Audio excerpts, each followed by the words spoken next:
नमस्कार। तो चलिए आज बात करते हैं हिंदी व्याकरण की उस बुनियाद की जिसके बिना कोई भी वाक्य बन ही नहीं सकता। जी हाँ, हम बात कर रहे हैं संज्ञा की। ये वो चाबी है जिससे भाषा के कई दरवाजे खुलते हैं। तो कभी सोचा है कि ये नाम आखिर है क्या? लगता तो बड़ा सीधा साधा है ना? पर असल में जब हम किसी भी चीज को कोई नाम देते हैं तो हम उसे एक पहचान देते हैं, और व्याकरण की दुनिया में इसी पहचान को हम कहते हैं संज्ञा। अगर आसान शब्दों में कहें तो कोई भी शब्द जो किसी इंसान, जगह, चीज, जानवर या फिर किसी फीलिंग का नाम हो, वो संज्ञा है। जैसे मोहन, दिल्ली, किताब, गाय या फिर मिठास। तो आज के इस सफर में हम क्या क्या देखने वाले हैं? सबसे पहले समझेंगे कि संज्ञा है क्या, फिर इसके 5 मेन टाइप्स को देखेंगे, जानेंगे कि भाववाचक संज्ञाएं बनती कैसे हैं, और हाँ, कुछ ऐसे मजेदार नियम भी देखेंगे जो कभी-कभी पलट जाते हैं, और आखिर में सब कुछ एक साथ जोड़कर देखेंगे।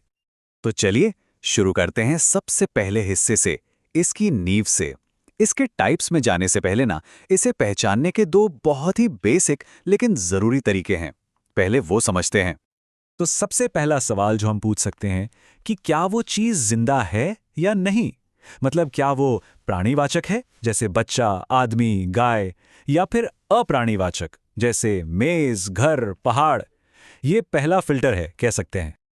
ठीक है, और दूसरा फिल्टर है, क्या हम उसे गिन सकते हैं? मतलब क्या वो गणनीय है, जैसे 1 किताब, 2 केले, 3 आदमी हम गिन पा रहे हैं, या फिर वो अगणनीय है, जैसे दूध, हवा या प्यार, इन्हें हम गिन नहीं सकते, है ना?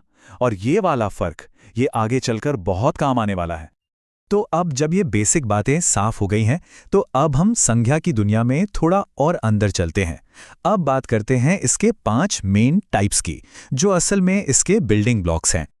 तो ये हैं संज्ञा के 5 परिवार: व्यक्तिवाचक संज्ञा, जातिवाचक संज्ञा, द्रव्यवाचक संज्ञा, समूहवाचक संज्ञा और भाववाचक संज्ञा। चलिए एक एक करके इन सब से मिलते हैं और समझते हैं कि ये हैं क्या। तो सबसे पहले है व्यक्तिवाचक संज्ञा। इसका मतलब है प्रॉपर नाउन, यानी किसी का स्पेसिफिक, बिल्कुल खास नाम। जैसे राम, अब राम तो एक ही खास लड़का है। दिल्ली, एक खास शहर। गंगा, एक खास नदी। ये जनरल नाम नहीं है, ये बिल्कुल पक्के स्पेसिफिक नाम है। और अब इसका ठीक उल्टा, जातिवाचक संज्ञा यानी कॉमन नाउन। ये किसी खास का नाम नहीं, बल्कि पूरी की पूरी जाति या कैटेगरी का नाम है। जैसे लड़का, अब लड़का तो कोई भी हो सकता है ना? या नदी, दुनिया में कितनी सारी नदियां हैं, ये एक जनरल, एक कॉमन नाम है। अब एक मजेदार बात, इसी जातिवाचक संज्ञा के अंदर 2 और छोटे छोटे टाइप्स आते हैं। पहला है द्रव्यवाचक संज्ञा यानी मटेरियल नाउन, जो किसी भी मटेरियल या पदार्थ का नाम हो, जैसे सोना, घी, ऊन। और दूसरा है समूहवाचक संज्ञा यानी कलेक्टिव नाउन, जो एक पूरे ग्रुप का नाम हो, जैसे सेना, परिवार या फिर पुस्तकालय। तो चलिए एक छोटा सा सवाल पूछते हैं। ये जो शब्द है सेना, ये कौन सी संज्ञा हुई? व्यक्तिवाचक, द्रव्यवाचक या समूहवाचक? सोचिए जरा। अरे वाह, बिल्कुल सही, ये है समूहवाचक संज्ञा। क्योंकि सेना मतलब किसी एक सैनिक का नाम नहीं, बल्कि सैनिकों का पूरा ग्रुप। चलिए, अब तक तो हम उन चीजों की बात कर रहे थे जिन्हें हम देख सकते हैं, छू सकते हैं, पर अब आते हैं संज्ञा की सबसे दिलचस्प कैटेगरी पर, वो चीजें जो सिर्फ महसूस की जा सकती हैं। ये है भाववाचक संज्ञा यानी एब्स्ट्रैक्ट नाउन। ये किसी चीज का नाम नहीं है, ये नाम है किसी फीलिंग का, किसी क्वालिटी का, किसी हालत का। जैसे क्रोध, ये एक एहसास है। मिठास, ये एक गुण है। और बुढ़ापा, ये एक अवस्था है। लेकिन यहाँ एक बहुत ही कमाल की बात है, ये जो भाववाचक संज्ञाएं हैं ये कहीं से टपकती नहीं हैं। ये असल में दूसरे शब्दों से ही बनती हैं, कभी कॉमन नाउन से, कभी एडजेक्टिव से, और कभी-कभी तो वर्ब यानी क्रिया से भी। और यहीं पर भाषा का असली जादू देखने को मिलता है। देखिए कैसे। मित्र, जो एक जातिवाचक संज्ञा है, उससे बन गया मित्रता। सुंदर, जो एक विशेषण है, उससे बन गया सुंदरता। और तो और लड़ना, जो एक क्रिया है, उससे बन गया लड़ाई। है ना कमाल का पैटर्न? ठीक है, तो अब तक सब नियम कायदे से चल रहा था, पर अब आता है वो आहा मोमेंट, जहां नियम थोड़े से मुड़ जाते हैं। अब देखते हैं कि कैसी संज्ञाएं कभी-कभी गिरगिट की तरह अपना रूप बदल लेती हैं। पहला स्पेशल रूल, याद रखिए, कॉन्टेक्स्ट ही सब कुछ है। कभी कभी क्या होता है कि एक कॉमन नाउन यानी जातिवाचक संज्ञा जब किसी एक खास इंसान के लिए इस्तेमाल हो जाती है तो वो प्रॉपर नाउन यानी व्यक्तिवाचक बन जाती है। जैसे गांधी शब्द को लीजिए, वैसे तो ये एक सरनेम है, एक जातिवाचक संज्ञा। लेकिन अगर कोई कहता है गांधी अहिंसा के पुजारी थे, तो क्या दिमाग में कोई भी गांधी आता है? नहीं। हम सब जानते हैं कि यहां बात सिर्फ और सिर्फ महात्मा गांधी की हो रही है।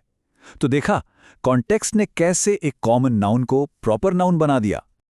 और अब इसका ठीक उल्टा भी होता है।